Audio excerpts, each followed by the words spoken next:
Hello friends, welcome to my channel job hunter. তো WP অথবা West Bengal police constable 2024-এর exam কবে হবে, এই প্রশ্ন যারা ওয়েস্ট বেঙ্গল পুলিশের কনস্টেবলের 2024-এর ফর্ম ফিল আপ করেছো তোমাদের সকলের মনেই এরকম প্রশ্ন ঘুরপাক খাচ্ছে যে পরীক্ষাটা কবে হবে। অনেক দিন পর এই যে ডব্লিউপি যে ভ্যাকান্সিটা সেটা অনেক দিন পর বেরিয়েছে। তো আজকের ভিডিওটা তোমাদের জন্য খুবই গুরুত্বপূর্ণ। তো প্রথমেই বলে রাখি, তোমাদের কাছে আমার রিকোয়েস্ট, তোমরা এই ভিডিওটা পুরোটা দেখো। তোমরা 5 থেকে 7 মিনিট এই ভিডিওটার পেছনে দাও, তাহলে কী হবে, তোমাদের খুবই উপকার হবে। বারবার বলছি, ভিডিওটা তোমরা স্কিপ করো না। দেখো, ডিসপ্লেতে তোমরা দুটো ডেট দেখতে পাচ্ছ, এই ডেট দুটো ভাইরাল হয়েছে। ডেটটা একটু বলে দিই, 28/7/2024 এবং আর একটা রয়েছে 14/7/2024। তো এটা রিয়েল অর ফেক? দেখো, প্রথমেই বলে রাখি, এটা কিন্তু ফেক নিউজ। তো অনেক ইউটিউবার কী করছে, ভিউজ পাওয়ার জন্য, ফেমাস হওয়ার জন্য কী করছে, একটা পরীক্ষার ডেট দিয়ে দিয়েছে। ঠিক আছে, তো তোমরা কি করবে, তোমাদের মনে যেহেতু এই প্রশ্নটা ঘুরপাক খাচ্ছে যে ওয়েস্ট বেঙ্গল পুলিশের কনস্টেবলের এক্সাম কবে হবে, তো কেউ একজন এসে বলে দিল যে না এই তারিখে এক্সামটা হবে, তো সেই ভিডিওটা ভাইরাল হচ্ছে। তো সেই ভিডিও ভাইরাল করার জন্যই কিন্তু এরকম করছে, এই পুরোটাই কিন্তু এটা ফেক। এইবার আসি যে তোমাদের জন্য এই ভিডিওটা কেন গুরুত্বপূর্ণ। দেখো, পরীক্ষা কবে হবে সেটা কিন্তু আমি জানি না, তুমিও জানো না। আর যারা হয়তো এই ভিডিওটাকে ভাইরাল করার চেষ্টা করছে, অথবা যারা এই যে ডেট দুটোকে ভাইরাল করার চেষ্টা করছে, তারাও কিন্তু জানে না এক্সাম কবে হবে। কিন্তু আমরা একটা অনুমান করতে পারি। কেমন অনুমান?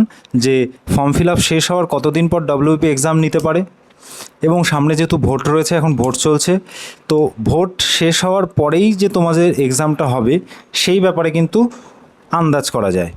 ঠিক আছে, সেই হিসাবে আমি আগের একটা ভিডিওতে আমি বলেছিলাম তোমাদের আগস্টের শেষের দিকে এক্সাম হওয়ার একটা প্রবল সম্ভাবনা রয়েছে।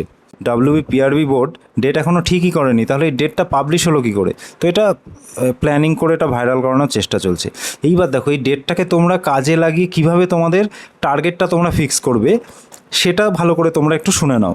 দেখো, এই যে 28/7/2024, আমি এই ডেটটা ধরেই আমি বলছি, এই ডেটটা ফেক, তুমি জানো। তুমি মনে করো এই ডেটেই তোমার এক্সাম হবে, তুমি একটা দেওয়ালে একটা সাদা কাগজের ওপর বড় করে তুমি এই ডেটটা লিখে রাখো যে 28/7/2024। আজকের তারিখ হচ্ছে 24/4/2024। ঠিক আছে, 24/4, 5/6/7। দেখো, এই ডেট অনুযায়ী যদি আমি ধরি যে এই ডেটেই এক্সাম হবে, ধরে নাও তুমি এই ডেটেই এক্সাম হবে, তাহলে তোমার আজকের দিন থেকে শুরু করে তোমার হাতে রয়েছে প্রায় 3 মাসের মতো। তুমি এই ডেট ধরেই তুমি টার্গেট রেখে পড়াশোনা শুরু করে দাও, তোমার হাতে 3 মাস টাইম রয়েছে, সেইভাবেই তুমি ফুল প্রিপারেশান তুমি শুরু করো, এই ডেট অনুযায়ী চলো। এই যে ডেটটা 28/7/2024, এর আগে এক্সাম হওয়ার কিন্তু কোনো সম্ভাবনা নেই। তো এই ডেট ধরে তুমি যদি এখন থেকে এই 3 মাস টার্গেট রেখে, মানে ফুল সিরিয়াস, তুমি এটাকে ফেক ভাববেই না, ভাবো যে এই ডেটেই এক্সাম হবে, সেইভাবে তুমি প্রিপারেশান করে এই 3 মাসের মধ্যে টোটাল সিলেবাস তুমি কমপ্লিট করে ফেলো, পরীক্ষার জন্য তুমি ফুল প্রিপেয়ার্ড হয়ে যাও। কারণ এই ডেটের আগে কিন্তু এক্সাম কোনোভাবেই সম্ভব না, এই ডেটের পরে হবে। এই ডেটের পরে হয়তো তুমি 1.5 মাস 2 মাস হাতে টাইম পেয়ে যেতে পারো, সেটা এক্সট্রা তুমি টাইম পাবে। কিন্তু এই ডেট অনুযায়ী চললে কি হবে, তোমার ফুল সিলেবাস তোমার কমপ্লিট হয়ে যাবে, তুমি যদি সিরিয়াস থাকো তো। আর যদি তুমি সিরিয়াস না থাকো, এই ভিডিও থেকে তোমার কিচ্ছু শেখার নেই, তুমি ভিডিওটা স্কিপ করে চলে যাও। নেগেটিভ ওয়েতে না নিয়ে তোমরা পজিটিভ ওয়েতে নাও, যে না, পরীক্ষার ডেট পাবলিশ হয়ে গেছে, এখনই সময়। এই সময়টা তুমি কাজে লাগাতে না পারলে আর কিন্তু টাইম থাকবে না। আর যারা এই যে ডেটটা, এই ডেটটাকে এক্সাম ডেট ধরেই চলবে, তারাই কিন্তু শেষে গিয়ে দেখবে গেইনার হয়ে যাবে। কারণ তুমি ভাবে এই ডেট এক্সাম হবে না, আরও হয়তো লেট করে হবে, অনেকে বলছে সেপ্টেম্বর অক্টোবর, অনেকে বলছে নভেম্বর। তো এইভাবে তুমি ভাবতে থাকবে, আরও 2-3 মাস কেটে যাবে, তারপরে তুমি ভাববে যে না, আরও অনেক দেরি আছে পরীক্ষার। ঠিক আছে, সময়টাই তুমি নষ্ট করতে থাকবে, শুধু প্রিপারেশান কিন্তু কিছুই হবে না। তো এই ডেটটা ধরেই তোমরা চলো, ভাবো যে 28/7/2024 এক্সাম হবে, সেইভাবে প্রিপারেশান করো, 3 মাস হাতে টাইম রয়েছে তোমার, একদম জীবন দিয়ে দাও তুমি এই পরীক্ষার জন্য, তবেই কিন্তু তুমি অবশেষে গিয়ে সফল হবে। এবং এর পাশাপাশি মাঠটাও কিন্তু কমপ্লিট করো।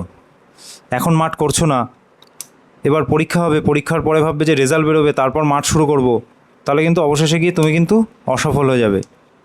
তো সফল হওয়ার জন্য যা যা করণীয় সেগুলো তোমরা করো, আর এটাই এক্সাম ডেট, তো সেইভাবে চলতে থাকো। আজকের ভিডিও এখানেই শেষ করছি। তো এই যে ডেটটা, এটা একটা ফেক ডেট, তো এই ফেকটাকে কীভাবে তোমরা কাজে লাগাবে, নিজেদের টার্গেট ফিক্স করবে, সেটাই ভিডিও আজকে, সেই কথাই আজকে তোমাদের সঙ্গে বললাম। তো আর কিছু বলার নেই। যারা নতুন রয়েছে তোমরা চ্যানেলটিকে সাবস্ক্রাইব করে রাখতে পারো। আমি সুবীর দাসের বইয়ের ম্যাথ সলিউশন শুরু করেছি, 2-3টে চ্যাপ্টার আমার করা হয়ে গেছে, এবং WBP যে প্রিভিয়াস ইয়ার কোশ্চেন সেগুলো পেতে এবং জব রিলেটেড বিভিন্ন অথেন্টিক আপডেট পেতে তোমরা চ্যানেলটিকে সাবস্ক্রাইব করে রাখতে পারো। তো আবার বলছি, বি প্রিপেয়ার্ড হও, টাইম কিন্তু বেশি নেই, এই ডেটেই এক্সাম হবে, সেইভাবে প্রিপারেশান করো, অন্যদের থেকে অনেক এগিয়ে থাকবে। তো চলো, পরের ভিডিওতে দেখা হবে।